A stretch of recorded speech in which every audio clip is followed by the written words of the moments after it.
Welcome to Chemistry Master's Classroom. In this session we will study about photoelectric effect. Have you heard of photoelectric effect? Yes, sir. Albert Einstein discovered it. No.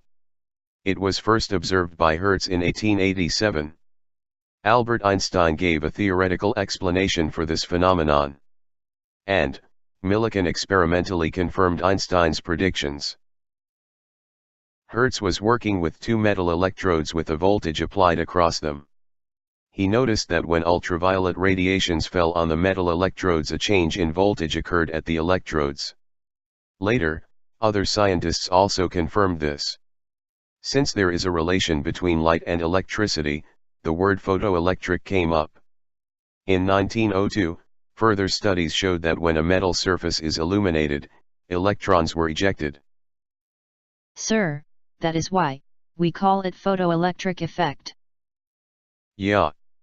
Further research showed that photoelectric effect involves an interaction between light and matter. In those days, light was described only as an electromagnetic wave.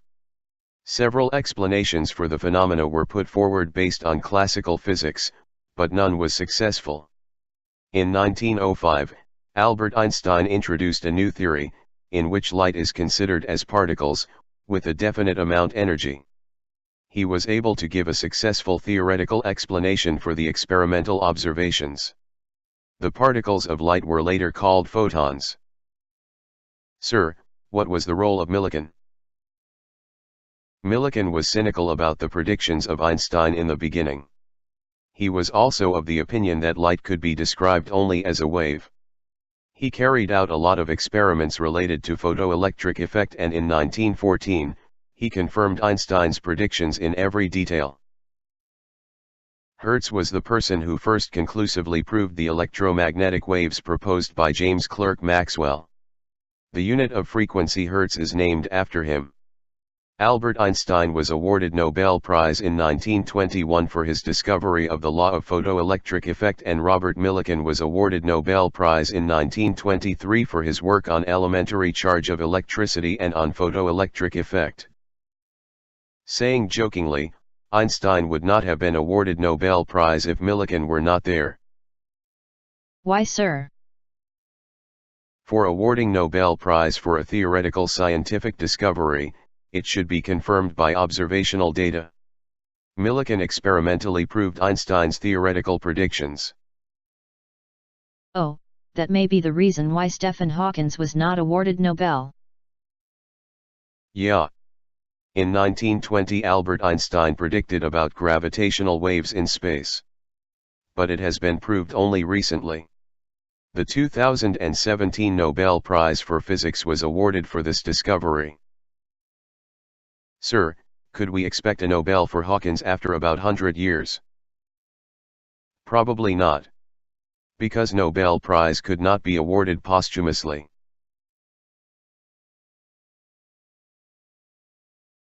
The most important characteristic observed in photoelectric effect is that the emission of electrons occurs only if the frequency of incident light exceeds a minimum value regardless of the intensity of the radiation. This minimum frequency is called threshold frequency, nu-0. Another observation was that the ejected electrons possess kinetic energy, and the amount of it depends on the frequency of light used. But at the same time, the number of electrons ejected depends on the intensity of the incident light, and hence the photoelectric current produced depends on the intensity of the light used. Even at low light intensities, the electrons are ejected immediately upon illumination, if the frequency is above threshold. Could you please summarize it, sir? Okay. The main points may be summarized as follows. 1. Electrons are ejected only if the frequency of the incident light is higher than a threshold value. 2. Photoelectric effect is independent of intensity of the incident light. 3. The number of electrons ejected increase with increase in intensity of incident light, and hence an increase in photoelectric current. 4. Electrons are ejected immediately when light falls on the metal, provided the frequency is higher than threshold value. 5. The photoelectric effect depends on the nature of metal and the frequency of incident light. The main features of this phenomenon could be further explained by the help of an animation. Cautioning you, when an animation is seen, you should bear in mind that animations may not represent the real situation, especially in chemistry. The purpose of an animation is to give you an idea about the concept. Sir, why in chemistry?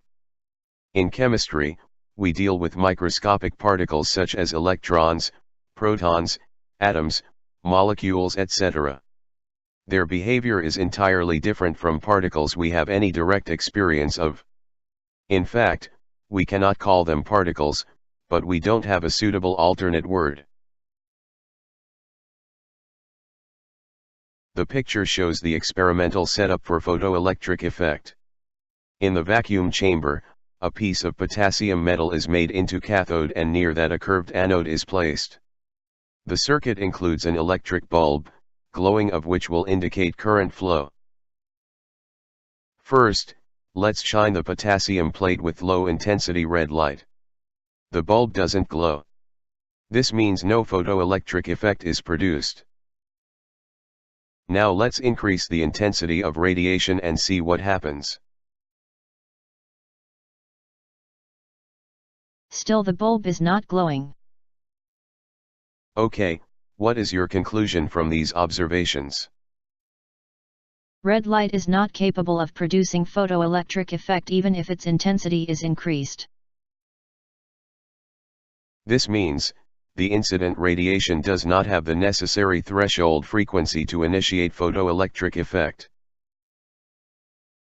Now I'm going to shine the cathode with a low-intensity yellow light. See what happens. The bulb glows. That means, the electric circuit is complete. Electrons are ejected from potassium plate and reach the anode, allowing passage of current. Sir, that means the yellow light has the necessary threshold frequency. Yeah. Now I'm increasing the intensity of incident light. What you observe?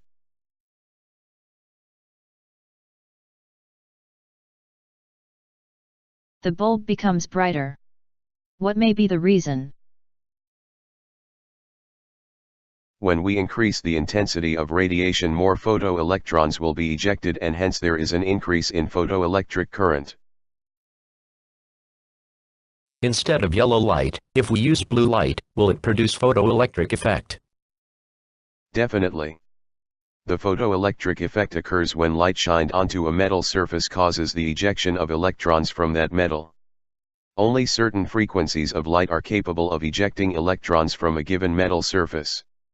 If the frequency of the incident light is too low, for example, red light, no electrons were ejected even if the intensity of the light was very high or it was shown onto the surface for a long time. If the frequency of the light is higher, for example, yellow light, then electrons were ejected from the metal surface even if the intensity was very low or it was shown for only a short time. The threshold frequency varies from metal to metal. For potassium, the threshold frequency is 2.25 electron volt. One question please. You mentioned the threshold frequency as 2.25 electron volt. But the unit of frequency is hertz. Okay, I agree with you. 2.25 electron volt is the energy of the corresponding threshold frequency. In frequency units it will be 5.44 into 10 raised 14 Hz. For convenience we say frequency. When we say threshold frequency in electron volt, we mean the energy of the radiation. The frequency of yellow light is approximately 5.6 into 10 raised 14 Hz. We will see later, a more suitable word for threshold frequency. Now, let us see how Einstein explains photoelectric effect. He considered the particle nature of electromagnetic radiation. When we shine a metal surface with light, it may be considered as shooting the surface with a beam of particles. You know, the particles of radiation are called photons. When a photon of enough energy strikes an electron in the atom of the metal, it transfers its energy instantaneously to the electron, and the electron is ejected without any time delay. Greater the energy possessed by the photon, greater will be the amount of energy transfer, and higher will be the kinetic energy of the ejected electron. In other words, kinetic energy of the ejected electron is proportional to the frequency of radiation used. From Planck's relation, energy E equals h nu. The minimum energy required to eject electron is the threshold energy denoted as h nu 0. This quantity, we earlier described as threshold frequency. Another term for this quantity is work function. Thus, kinetic energy of the ejected electron equals h nu minus h nu 0, where h nu is the energy of the incident radiation. From the law of conservation of energy, we could write h nu equals h nu 0 plus kinetic energy of the ejected electron. If the beam of light is more intense, larger will be the number of photons ejected, and the higher will be the photoelectric current produced.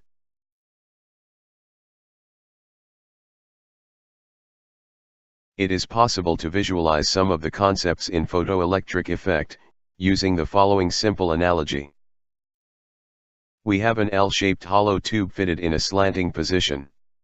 It has two holes on the long arm, and inside the short arm an obstacle. A cricket ball is placed through hole 1 and a rubber ball is placed beyond the obstacle as shown.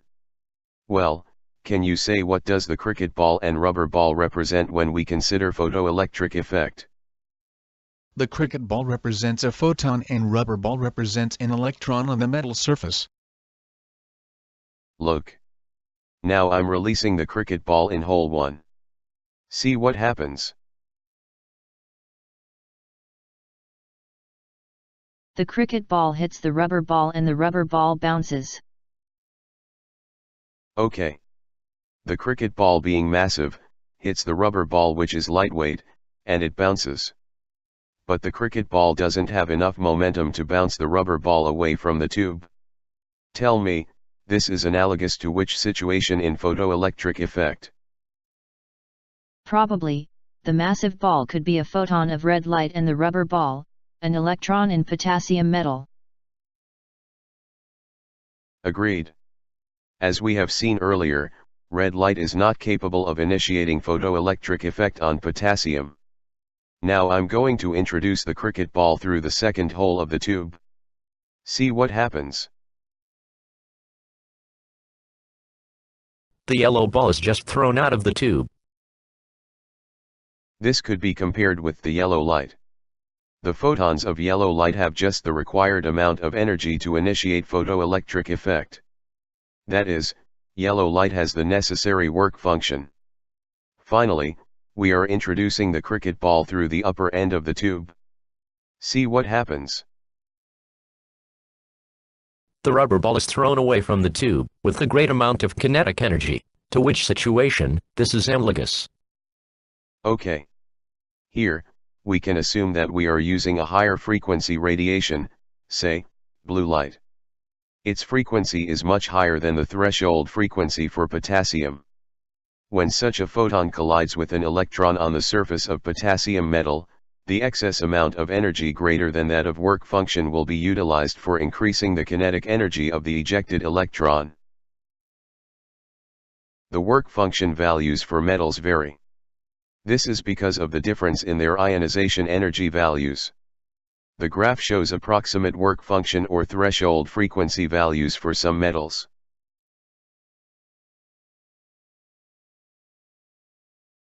Now, read the following question and tell me the answer. Which among the following metals will eject a photoelectron with maximum kinetic energy, when a radiation of frequency 6.8 × 10⁻14 Hz is shown on it? The corresponding work functions are given in brackets. A. Beryllium, 5.0 electron volt, B. Sodium, 2.4 electron volt, C. Calcium, 2.9 electron volt, D. Cesium, 2.0 electron volt. Sodium. Sorry, wrong answer. First, we must calculate the energy of the radiation in electron volt. 1 electron volt equals 1.602 into 10 raised minus 19 joules. Therefore, we get the energy of given radiation as 2.8 electron volt. See the calculation.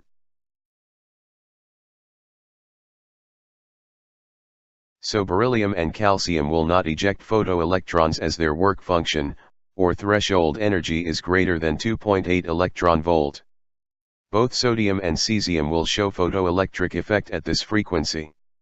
Since cesium needs lesser energy to release electrons compared to sodium, the photoelectrons of cesium will have higher kinetic energy. Hence, the correct answer is cesium. If you need any further clarifications, please ask me. Sir, only metals show photoelectric effect. No. Any substance can produce photoelectric effect when light of frequency higher than the threshold value strikes on it. Historically, the effect was first studied for solids. The threshold frequency is characteristic of the substance, and sometimes of the condition of its surface. The alkali metals yield photoelectrons with visible light, but for most substances, the threshold lie in the ultraviolet region. For example, the work function for carbon is approximately 5 electron volt. Sir, is there any possibility for partial transfer of energy when a photon strikes an electron? In photoelectric effect, the energy transfer process is an all or nothing principle. All the energy from one photon must be absorbed and used to liberate one electron from atomic binding, or else the energy is re-emitted. Sir, a photon has zero mass. Then, how could it have the momentum to collide with an electron? Let me correct you. Photon has zero rest mass. It is the mass of the particle when the particle and measuring device are at rest. It is denoted as m0. If we measure the mass when the particle moves with a velocity u, the mass increases according to the equation, m equals m0 divided by square root of 1 minus u squared by c squared. Here m is referred to as the relativistic mass, and c the speed of light. For particles moving at speeds less than 90% of speed of light, m and m0 are essentially the same. Since photons travel in the speed of light, they must have zero rest mass, otherwise its relativistic mass become infinite according to the above equation. Photons do possess momentum, which is defined as the relativistic mass times the velocity of particle because they are in motion. That is, momentum is m into u.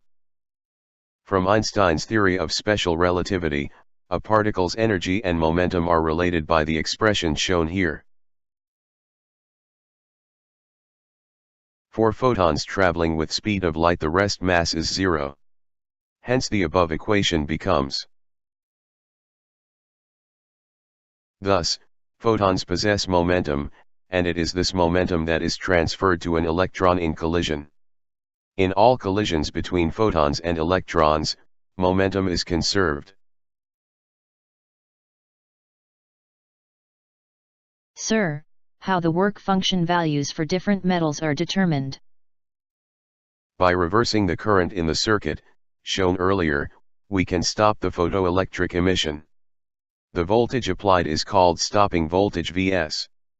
At stopping voltage, the kinetic energy of the photoelectron has converted to potential energy. The stopping voltage is proportional to the frequency difference by the relation, Vs is proportional to nu minus nu zero. Sir, what are the main applications of photoelectric effect? Certainly. The main theoretical application of photoelectric effect is that it provides an independent evaluation of Planck's constant h. Careful experiments showed that the constant h had the same value as determined by Planck for blackbody radiation. There are many devices which work on the principle of photoelectric effect. Few examples are photocopiers, light meters, photodiodes, phototransistors, solar-powered calculators, automatic cameras, escalators, and a plethora of other devices.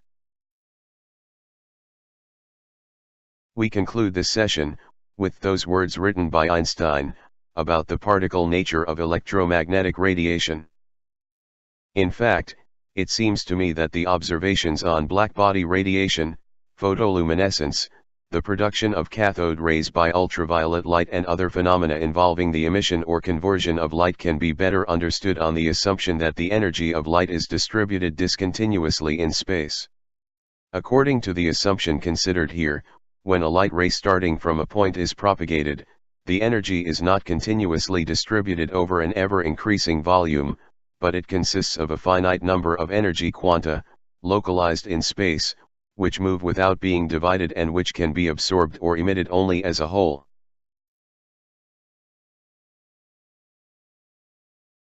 This beautiful quotation of Einstein shall be your slogan. The more I learn, the more I understand I don't know. The more I understand I don't know, the more I want to learn.